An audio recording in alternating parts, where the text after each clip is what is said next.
Hey guys, this is Abhishek from GarageJuice.com, and today we are going to do the review of all the new changes which we see on Vimy Passion Y. We have the device with us and we got the 4.2 update on this device, and we will just show you what all new features which you will get after the 4.2 update. Version of Android is 4.2.1. as you can see. First of all, at the lock screen you will see that you have got some extra widgets, so you can add multiple home screen directly on the lock screen, which will be accessible just by the slide of your finger. You can add messages to it, you can add a calendar to it, you can add the simple date as well as you can add more by tapping over here.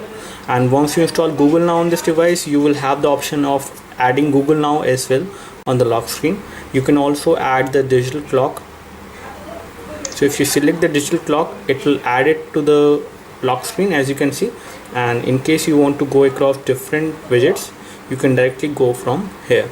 After unlocking it, you will see a new kind of clock, which is a kind of a clock over here. And if you tap on it, you will see some new options in the clock interface. You have the clock interface over here with date as well as day, with time as well as the date and the day. And you can also tap over here to use the timer on this device, and you do have another timer over here which you can specify, as well as you can add time.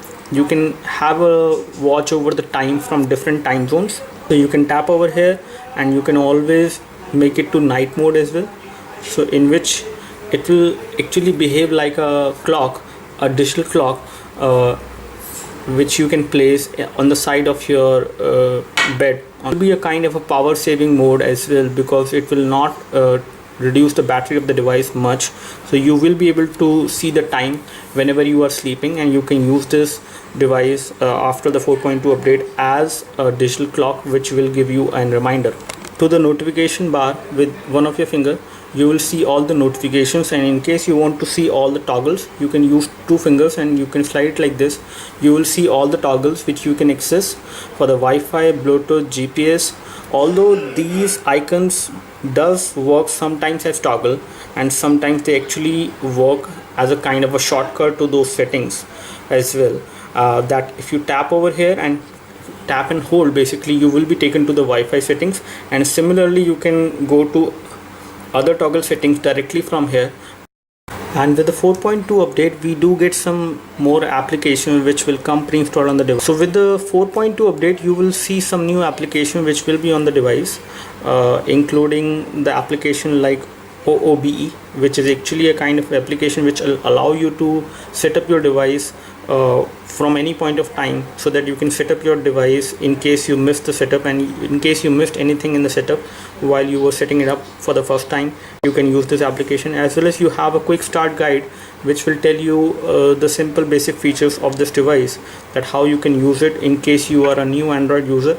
You do have some other applications like the wireless update, which will now allow you to check for the wireless update for this device. So whenever the updates are pushed out, you will be able to check whether the update are actually available for your device or not with this application. You do have a wireless input application also, which will allow you to connect a Bluetooth keyboard with this particular phone, so that you can use an external keyboard for in case you are not okay with a touchscreen keyboard typing. All this, you also get some new options in the display. That is, you can actually enable and disable the lock screen notification. You will be able to see the notification directly on the lock screen on the device. You can disable it as well. By default it will be enabled. And then you do have different scenes and themes which you can apply, as well as the new option which you will see after the 4.2 update is the Daydream, which is actually a kind of a screensaver which you can add on this device. Feature which is there on this device after the Android 4.2 update is that you get the swipe to type feature on this device. So basically in case you want to use swipe to type on this keyboard, you can do it. As well as you will see that you get the suggestions whenever you swipe type, and you can pause in between and take a look over the suggestion. Apart from this, you do get some new kind of widgets on this device after the 4.2 update, including the analog clock which you are seeing over here, as well as the look and feel of the calendar widget is also changed. You will see a different kind of look and feel in the regular Android widgets which you might have seen on the devices running Ice Cream Sandwich or 4.1 even.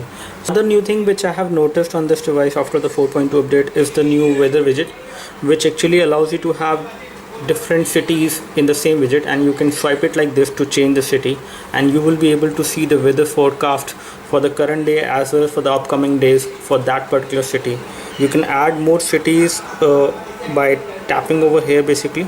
So you can go over here and add more cities, right? Some more features which we have noticed on this device in the camera interface after the 4.2 update is that we do see some different kind of scenes which we can actually select while taking a photo, as well as you do have the scene mode in which you can specify different scene modes, as well as you also get a new mode in this device which is similar to the photosphere mode but not exactly the same, because this is a kind of a mode in which you can actually take multiple view shot.